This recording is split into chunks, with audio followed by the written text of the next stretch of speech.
So if you'd like to turn to that, if you've got your maps from 2 weeks ago, they'd be useful as well. There are some lying around the place if you want one. But yeah, we're going to read about the story of Elijah and see what we can learn from it. So let's pray and then we'll begin. Lord Jesus, thank you for your servant Elijah. Thank you for what we've already learned about him, what we're going to learn, and what we're going to learn about other people in your Bible. Thank you, Lord Jesus, that your word is powerful, your word is true, Father. Thank you that there's nothing in your word that's not useful to us. And we thank you for everything that we've gone through already. And we just ask for your Spirit to help us understand, to give us insight, to give us just ears to listen, hearts to be open to receive your word. And we just ask for your help this morning, and that you be glorified in everything that we learn and say and do in this week to come and the weeks and years ahead. In Jesus' name, amen. Okay, so we're up to chapter 18, which is where all the kind of amazing, visually front and center stuff happens. Because, you know, when people think of Elijah, they think of all the kind of dramatic events in his life, you know, the being taken up into heaven on chariots with wheels of fire, and we talk about the fire from heaven. But last time, 2 weeks ago, we read about how he spent a significant time alone, or just with maybe people that would be counted as insignificant in those days. He spent a lot of time alone with a load of ravens, being fed day and night, just the same meal every day. He then spent some time with a widow, ate her last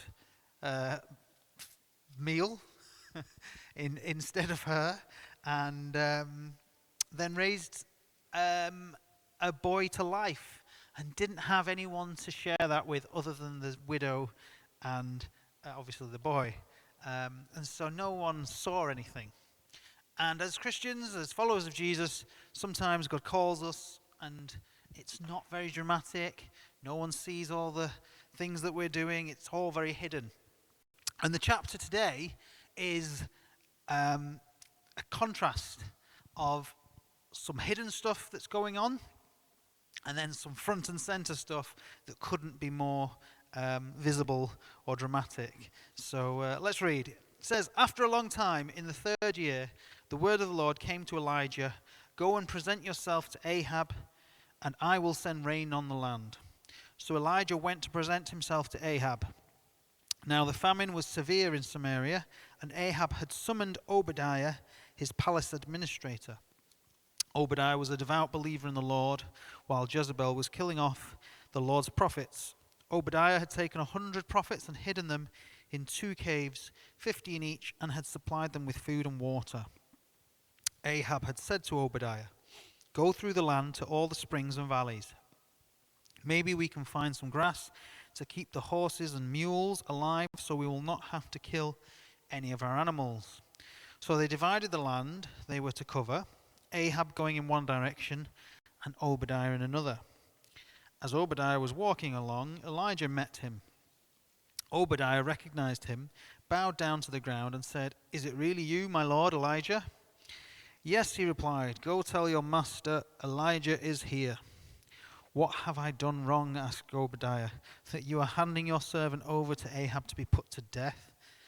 As surely as the Lord your God lives, there is not a nation or kingdom where my master has not sent someone to look for you.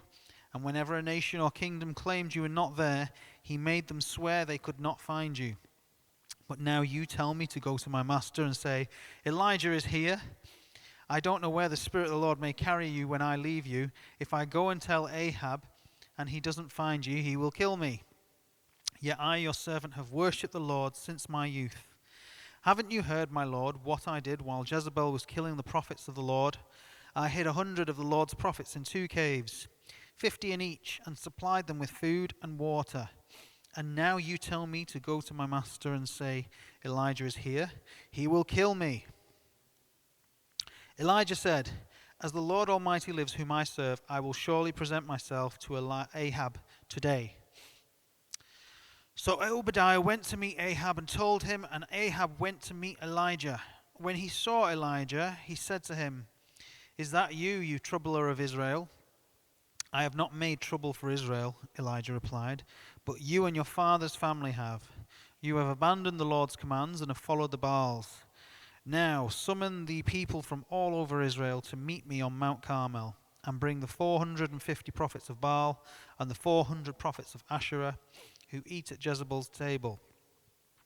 So Ahab sent word throughout all Israel and assembled the prophets on Mount Carmel. Elijah went before the people and said, How long will you waver between two opinions? If the Lord is God, follow him, but if Baal is God, follow him. But the people said nothing. Then Elijah said to them, I am the only one of the Lord's prophets left, but Baal has 450 prophets. Get 2 bulls for us. Let Baal's prophets choose one for them, and let them cut it into pieces and put it on the wood, but not set fire to it. I will prepare the other bull and put it on the wood, but not set fire to it. Then you call on the name of your God, and I will call on the name of the Lord. The God who answers by fire, he is God. Then all the people said, What you say is good. Elijah said to the prophets of Baal, Choose one of the bulls and prepare it first, since there are so many of you. Call on the name of your God, but do not light the fire. So they took the bull that was given to them and prepared it. Then they called on the name of Baal from morning till noon. Baal, answer us, they shouted, but there was no response. No one answered, and they danced around the altar they had made. At noon, Elijah began to taunt them. Shout louder, he said. Surely he is a god. Perhaps he is deep in thought, or busy, or traveling. Maybe he is sleeping and must be awakened. So they shouted louder and slashed themselves with swords and spears, as was their custom, until their blood flowed. Midday passed, and they continued their frantic prophesying until the time for the evening sacrifice. But there was no response. No one answered. No one paid attention. Then Elijah said to all the people, Come here to me. They came to him, and he repaired the altar of the Lord, which had been torn down.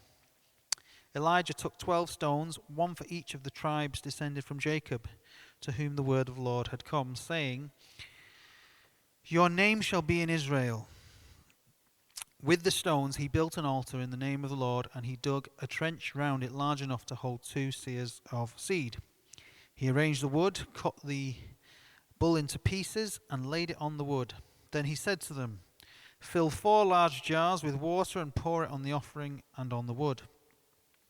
Do it again, he said, and they did it again. Do it a 3rd time, he ordered, and they did it a 3rd time. The water ran down around the altar and even filled the trench. At the time of the sacrifice, the prophet Elijah stepped forward and prayed.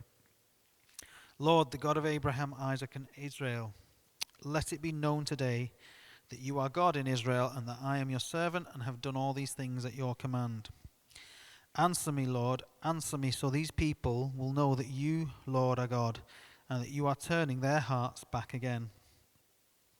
Then the fire of the Lord fell and burned up the sacrifice, the wood, the stones, and the soil, and also licked up the water in the trench. When all the people saw this, they fell prostrate and cried, The Lord, he is God. The Lord, he is God. Then Elijah commanded them, Seize the prophets of Baal, don't let anyone get away. They seized them, and Elijah had them brought down to the Kishon valley and slaughtered there. And Elijah said to Ahab, Go and eat and drink, for there is the sound of a heavy rain. So Ahab went off to eat and drink. But Elijah climbed to the top of Carmel, bent down to the ground, and put his face between his knees. Go and look towards the sea, he told his servant. And he went up and looked. There was nothing there, he said.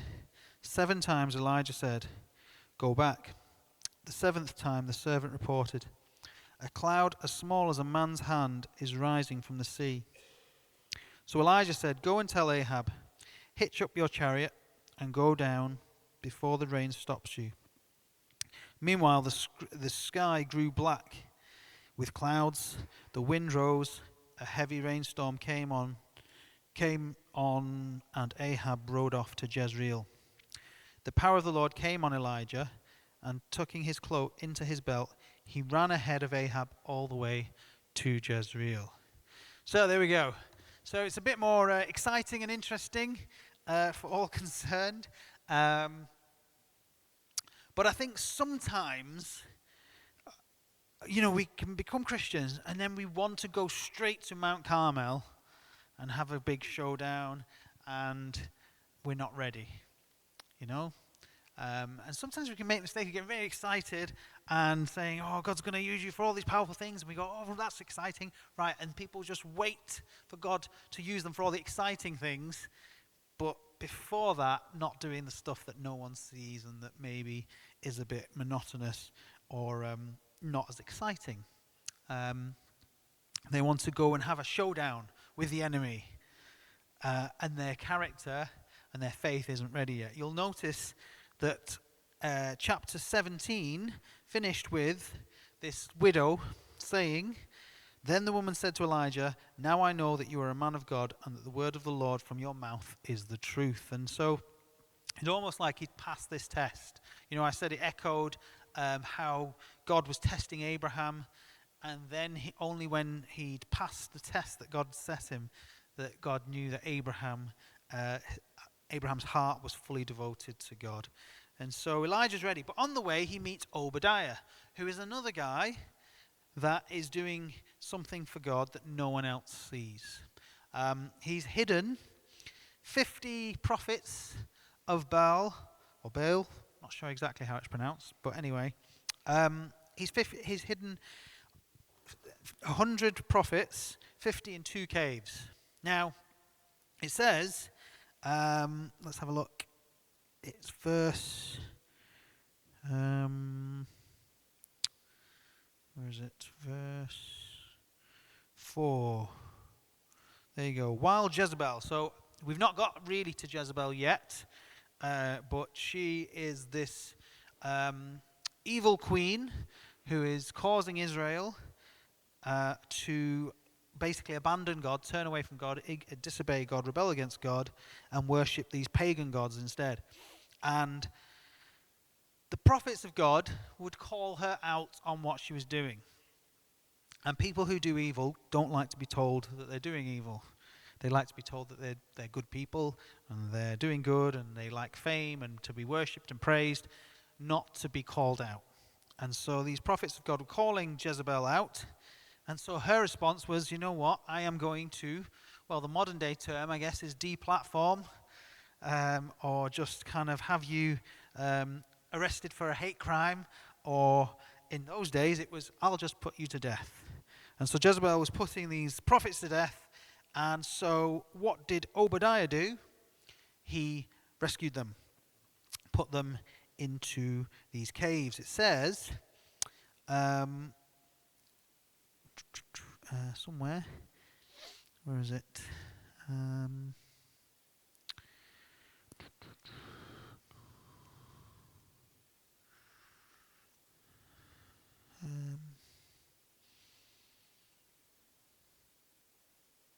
I've lost it. No. Somewhere where it says,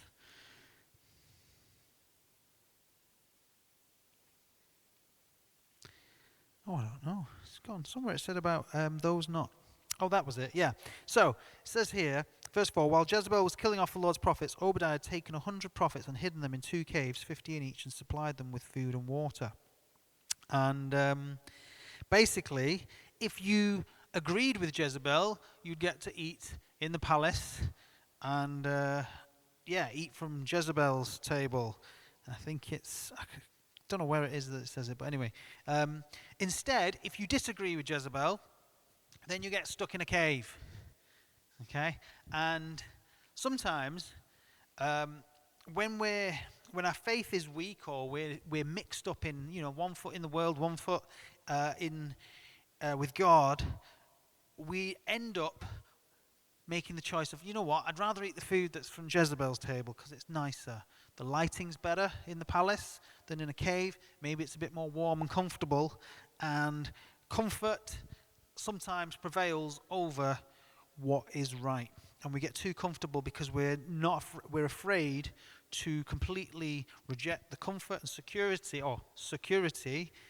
in inverted commas of living in the palace with Jezebel. Because the alternative of staying in a cave with 50 other people hidden away where it's cold and damp and not very pleasant isn't as appealing. But actually, doing that is the right thing. And so what we see here is 100 prophets also hidden away, making the choice to stay in a cave than eat the food of the palace. And later on, in chapters to come, we see that it's not just 100, but actually, Elijah thinks he's the only one. Then he finds out that there's 100 prophets split across these two caves. And then later on, God tells Elijah, I've actually got 7,000 people who have stayed faithful to me and aren't worshipping the Baals and Asherah. And so, God does stuff in a hidden way. I think sometimes, and in some ways, as a child, if you've grown up in children's church, you're often told only of the stories that are really dramatic. The flooding of the earth, Elijah, the Lazarus, all these sort of things that are kind of not your everyday occurrences. And so you think if you're a Christian, you should be calling down fire from heaven, you should be bringing judgment on lots of people, you should be raising the dead and doing all of this stuff. But actually what you can be as a Christian, as a follower of God, look at Obadiah. What's he doing? He's serving a heathen king who is, opposed to God, and yet in doing that job, he's also serving God's kingdom. And, it says here, Obadiah, I've worshipped the Lord since my youth. In verse 3, it says, Obadiah was a devout believer in the Lord. And all he'd done was had the courage to risk his own life to feed and hide these 100 prophets. You don't get told that in children's church, do you? Growing up, who wants to be Obadiah? No, thank you. I'd rather be Elijah. I'd rather be, Noah building this great big boat. I'd rather be Jesus raising the dead and stuff like that. But actually, we can do that. We don't have to be, as we'll soon study, we don't have to be calling down fire from heaven every day to follow God. So be encouraged. If you're that person who's maybe working in a secular job, you work and actually you kind of think, oh, am I serving God through this? Well, actually you can serve God even in a wicked king's palace. We don't all have to be like Elijah. And so don't pigeonhole what God can do in your life. Don't think, oh, I don't work. I'm not a pastor. I'm not an evangelist. I'm not a prophet. I just do this as a day job. Actually doing that faithfully and serving God where you are and in whatever situation you find in is a really good thing. And so, let me encourage you that you can be Obadiah. You don't have to be Elijah. Anyway, so there's these prophets hiding in caves. Then we looked at verse 5. It says, you've got Ahab and Obadiah together. And what struck me about this was Ahab's actually wandering around looking for grass. And you think, this guy's the king. Why is he wandering around looking for grass for his horses? Surely there must be someone else who can do that. But he himself is doing that, which makes you realize how severe this drought was. It was literal, desperate times. And sometimes, and often, God brings these terrible times on nations to get their attention. If you think about COVID, it was a time when actually a lot of people had a chance to actually think, what's going on in the world? And God was saying, right, who's going to pay attention now and bringing this stuff on the world? And even, the terrible events that we see in the world, the cost of living, all of this sort of stuff, sometimes it's for God to get people's attention. He's not necessarily punishing people, he's getting attention. And so at this point, there is a lot of people, and they're looking for who is going to guide them, who's going to lead them. Is it going to be Ahab? Is it going to be Elijah? Anyway, so Obadiah recognizes Elijah. They meet, and Obadiah, who, again, is sensible. He's a sensible guy, isn't he? He's not very extravagant or, what's the word? Flamboyant, that sort of thing. He's very different to Elijah, and he's like, so I've been carefully doing all this stuff, and Ahab's been going around looking for you, and then you're telling me that you're going to appear. And he's a bit, and the fact is here that God uses our different temperaments, characters, and personalities. Elijah was maybe had a reputation for just being here, there, and everywhere, all over the place, and maybe not always keeping up his appointments, or maybe making people wait. And so Obadiah here is very kind of like skeptical of the fact that he's going to go and tell Ahab, who'd already killed loads of people, that actually Elijah's here, and he was doubtful that Elijah would show up. So what does he have to do? He has to get a reassurance from Elijah. Verse 15, as surely as the Lord Almighty lives, whom I serve, I will surely present myself to Ahab today. So he has to swear to Obadiah that he will turn up and that it's safe to go and say Elijah is here. And that's okay. That is okay. We don't all have to be the same. God's created us all different. He's created us with our characters and personalities. He's always working on our characters and personalities because we are not perfect by any stretch of the imagination. But he's made us all different. Anyway, Obadiah trusts Elijah. That's good. And he goes and takes his... you kind of think Obadiah has already risked his life already. Why is he... He's risked his life hiding these people, and yet he doesn't have the courage to trust Elijah. So it kind of makes you think how much he actually trusts Elijah's kind of ability to turn up as expected. Anyway, he went to meet Ahab, told him... And Ahab went to meet Elijah.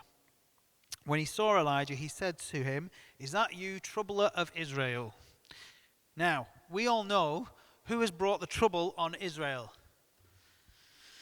Ahab, Jezebel, their wicked leadership, their worshipping of false gods. That's what's brought trouble on Israel. However, those people who, when people abandon God, they want to blame God.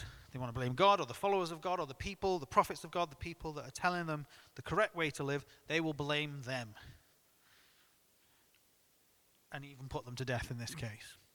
And so these lies are kind of spoken that actually the trouble is because you are listening to those Christians, you're following the Bible, you're doing all this. This is what the trouble is. Even our insurance, doesn't it? It says act of God. When something really bad happens, we're like, oh, we don't cover you for acts of God.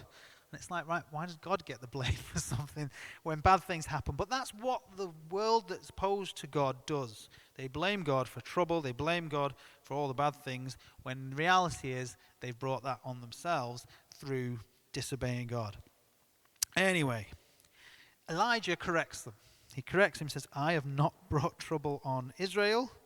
He says, the reason there is trouble in Israel is because your forefathers and family have abandoned the Lord's commands and followed the false god of Baal.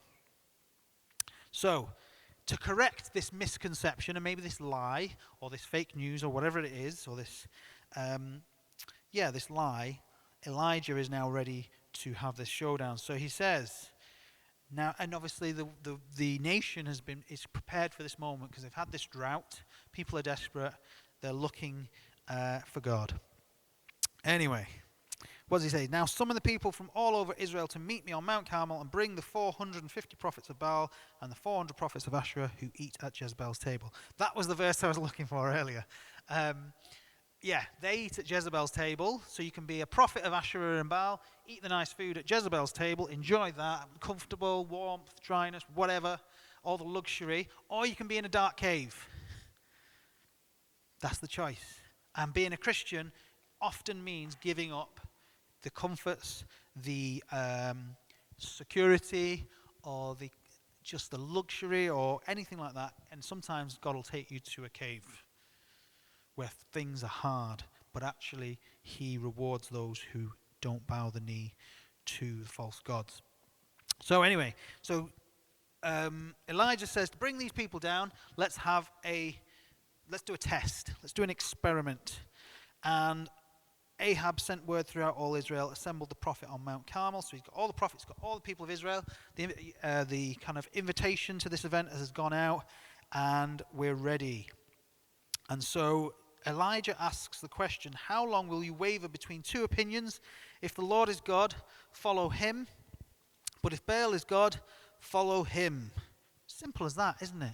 It comes down to a choice. There's not this sort of like, well, you can sort of follow God and do this as well. That's what compromising is. Tolerating, compromising. Actually, when it comes to following God, we shouldn't be compromising.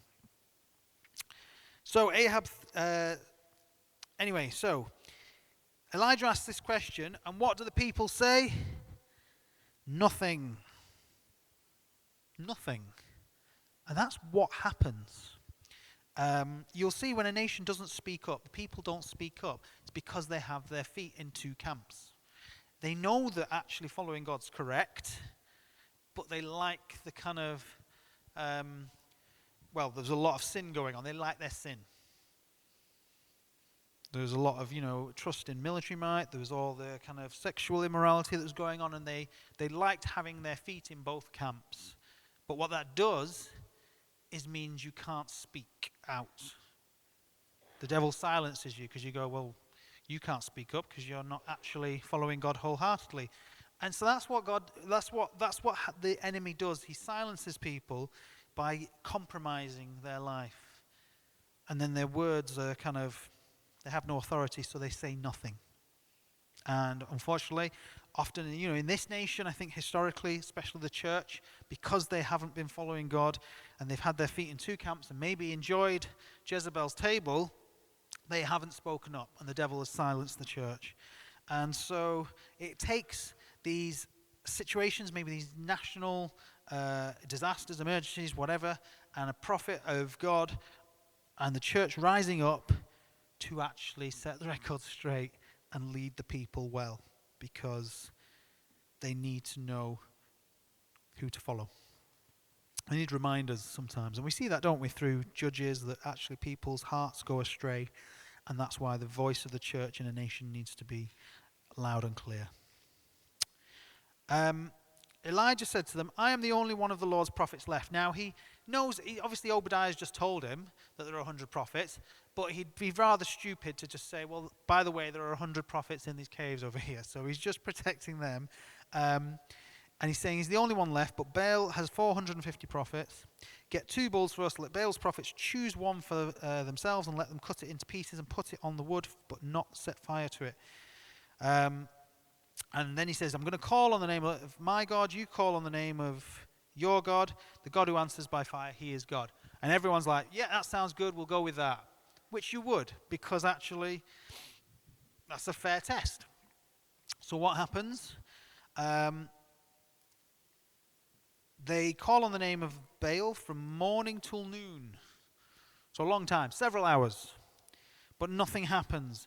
At this point, Elijah mocks their God. Now, what you shouldn't do is go around mocking other people's gods unless God calls you to do that, and you've given, and you've actually got done the preparation work. You actually have that relationship with God. If you just go around mocking other people's gods and you don't actually have a relationship with your God, then that's a very silly thing to do. And people do that. They go around not being ready, and they just think that actually they can walk into this without the necessary preparation. This is like, it's like going onto stage and not having learnt your lines. God prepares us for these situations, and if you go in unprepared, then that's a very unwise thing to do. Anyway, so he starts mocking them. They shouted louder and slashed themselves with swords and spears, as was their custom, until their blood flowed. You can tell it's a demonic pagan religion because their blood, it's basically causing them to self-harm. Midday passed, they continued their frantic prophesying until the time for the evening sacrifice, but there was no response. No one answered, no one paid attention, because their God is not living like our God is living. Elijah said to all the people, "Come here to me." They came to him, and he repaired the altar. Now this is an interesting bit. Repaired the altar of the Lord, which had been torn down. So it's a very significant moment. He's visibly showing the people that they've neglected God's altar. He's rebuilding it there in front of their eyes. And it says, he took 12 stones, verse 31, one for each of the tribes descended from Jacob. How many tribes were in Israel at the time? Just 10. There were 2 missing. And so he was actually, and if you think about it, it would have been quite controversial because people get quite tribal, don't they? Like, those 2 other tribes, they're our enemies. And so Elijah here is showing that God is the God of the entirety of Israel, not just the tribes in their kingdom that was divided. And it was a reminder that God is a God of unity, not division. He didn't just do 10 stones, he did 12, because that's the way God intended it to be. He arranged the wood, cut the bull into pieces, laid it on the wood. Then he said to them, "Fill 4 large jars with water and pour it on the offering on the wood." And if you've ever gone to Scouts or something like that, or Duke of Edinburgh, I know a lot of young people do Duke of Edinburgh and those kind of camping trips, and I'm sure you probably have to light fires. They don't include the bit where you pour large jars of water on the wood, because that makes it quite hard to light. And they certainly don't ask him to do it 3 times. But anyway, that's what Elijah does. He hasn't got his Duke of Edinburgh. And then, what does he say? Verse 37. Oh no, wait, let's read 36. It says, "At the time of the sacrifice, the prophet Elijah stepped forward and prayed, 'Lord, the God of Abraham, Isaac, and Israel, let it be known today that you are God in Israel, and that I am your servant, and have done all these things at your command.'" Not Elijah's, acting on his own here. If you go into the lion's den without God with you, good luck. "Answer me, Lord, answer me." So, what's his motivation? So that everyone thinks I'm the greatest prophet that ever lived. Oh no, wait, it says, "So these people will know that you, Lord, are God, and that you are turning their hearts back again." Ultimately, whatever we do as Christians is about those people and turning them back to the Lord. Knowing it's not about us looking good or us kind of impressing God or feeling like, like the Jehovah's Witnesses who go around telling people about God because they want to secure their own place in heaven. No, it's not. It's all about other people. It's all about the people that God cares about and wants to turn their hearts back again. That's the reason, that's the motivation. Anyway, at that point, the fire of the Lord fell and burned up the sacrifice, the wood, the stones, and the soil, and also licked up the water in the trench. Now, you might think, well, actually, how is that possible? But let's just, if we can get the song, what was it, Indescribable? We sang it this morning. Can you get the second verse of Indescribable? Second, maybe the next one. There we go. Right, so first line here says, "We serve a God who has told every lightning bolt where it should go." And lightning has the ability to instantly evaporate and vaporize water in wood. It can set fire to wet wood. And, it's interesting, isn't it? Because if you read the story, there's a period of no rain for a long time, okay? Then there's this fire from heaven, and then there's a storm. And you kind of think, oh, that's interesting. It sounds like a thunderstorm, the very start of a thunderstorm. And that's not saying that, this isn't like actual fire coming down from heaven, but lightning, which is effectively fire, and lighting this wet altar. But the chances of that happening at that very moment, in that very place, I don't know what they are, but you could probably calculate them. They're basically impossible. And yet this happens, doesn't it? God's timing is perfect. He waits till that very moment and then sends this huge amount of lightning energy to this altar, and it instantly ignites it, instantly evaporates all the water. And what happens as a result? Let's see. So the fire of the Lord fell and burned up the sacrifice, the wood, the stones, and the soil, and also licked up the water in the trench. When all the people saw this, they fell prostrate and cried, "The Lord, He is God. The Lord, He is God." And then Elijah commanded. Now this is the point. He says, seize the prophets of Baal. Don't let anyone get away. They seized them, and Elijah had them brought down to the Kishon Valley and slaughtered there. And so that's what we need to do with the false prophets in our lives. You know, in whatever form they come in. Now, we're not going to go and slaughter people, but we need to silence and get rid of any other voice in our lives, whether that's listening to advice from the wrong place, whether it's believing the lies of the enemy, whether it's even sometimes our own thoughts and our own kind of ideas. Sometimes we just need to take those things, slaughter them, put them to death in the valley, and then be more like Elijah. Don't stay in the valley hanging out with all the false prophets in your life. Put them to death, silence them, stop listening to them, stop watching them, whatever it is, stop doing it, whatever it is, get rid of that. And then, what does it say?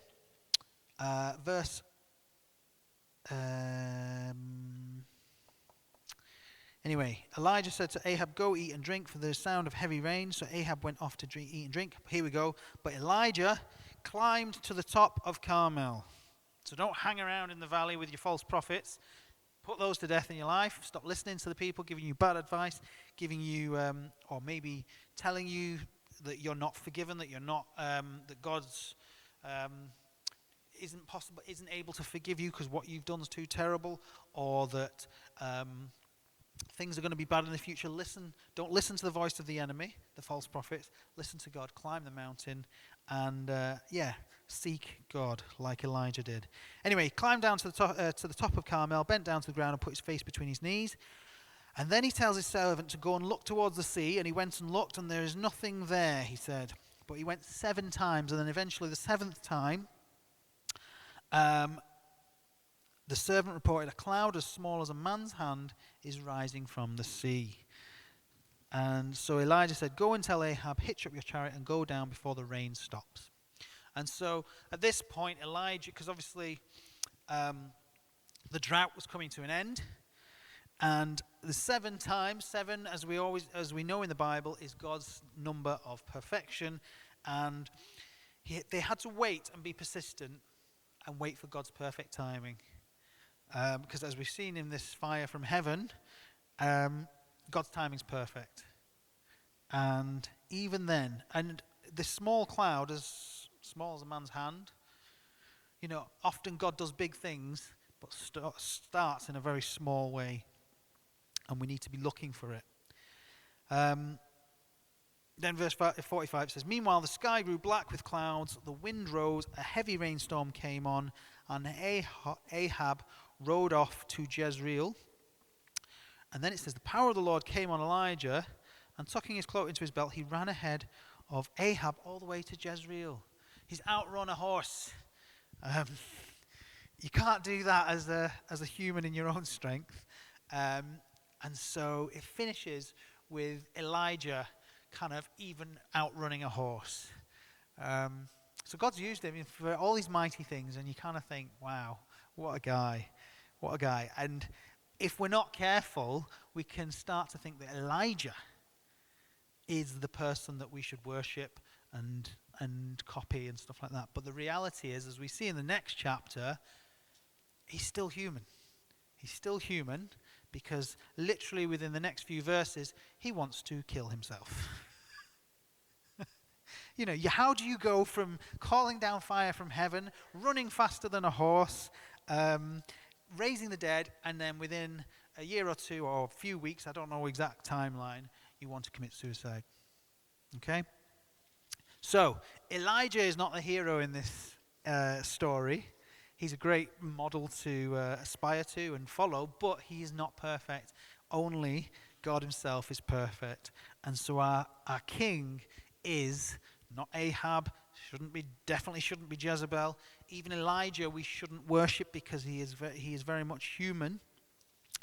But the God of Israel, the God of Abraham, Isaac, and he even says Israel here, is the God we should worship because he is the God who is worthy of our time, attention, and our hearts being devoted to him. And so my encouragement this morning is if you are maybe feeling like you've got one hand or one foot in God's kingdom, and then you've got another foot where you're just like, actually, I quite enjoy, maybe the pleasures of life, the things that are kind of get in the way of maybe even serving the church, coming to church, whatever, or telling people about God, because you might think, oh, if I tell people about God, then it might make things a bit awkward for me at work or in my family or wherever the situation is.